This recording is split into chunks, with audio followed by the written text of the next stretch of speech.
బలహీన వర్గాల బలహీనమైనటువంటి నాయకత్వాన్ని అభివృద్ధిని ఇవ్వడం కోసమే పవన్ కళ్యాణ్ గారు పార్టీ స్థాపించి 12 సంవత్సరాలు పూర్తయ్యి 13వ వసంతంలో అడుగుపెట్టిన శుభ సందర్భంలో ఈ యొక్క రాజనగరం నియోజకవర్గ ప్రజలు, జన సైనికులు, వీర మహిళలు పెద్ద ఎత్తున ఒక పండుగలా ఉద్యమంలా చేసుకోవాలనే సంకల్పంతో వారందరూ ముందుకు వచ్చారు.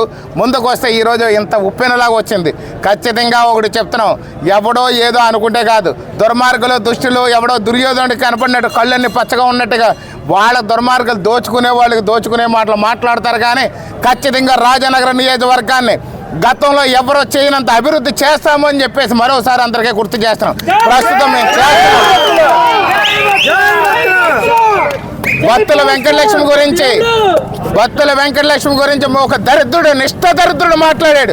నువ్వు అమ్మకి అబ్బకి పుడితే బత్తుల వెంకటలక్ష్మి కొంగు దాచిన మాట కాదు, కనీసం ఎవరి దగ్గర ఒక కాయ అయినా సరే అడిగి తీసుకుందని నిరూపిస్తే నేను రాజకీయ సన్యాసం చేస్తాను. తమ్ముడు రా. Thank you.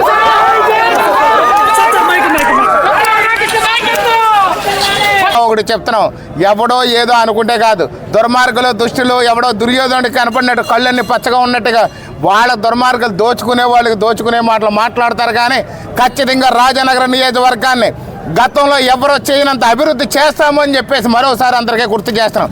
ప్రస్తుతం మేము బత్తుల వెంకటలక్ష్మి గురించి ఒక దరిద్రుడు, నిష్ఠ దరిద్రుడు మాట్లాడాడు. నువ్వు అమ్మకి అబ్బకి పుడితే బత్తుల వెంకటలక్ష్మి కొంగు దాచిన మాట కాదు, కనీసం ఎవరి దగ్గర ఒక కాయ అయినా సరే అడిగి తీసుకుందని నిరూపిస్తే నేను రాజకీయ సన్యాసం చేస్తాను. తమ్ముడు రా. Thank you.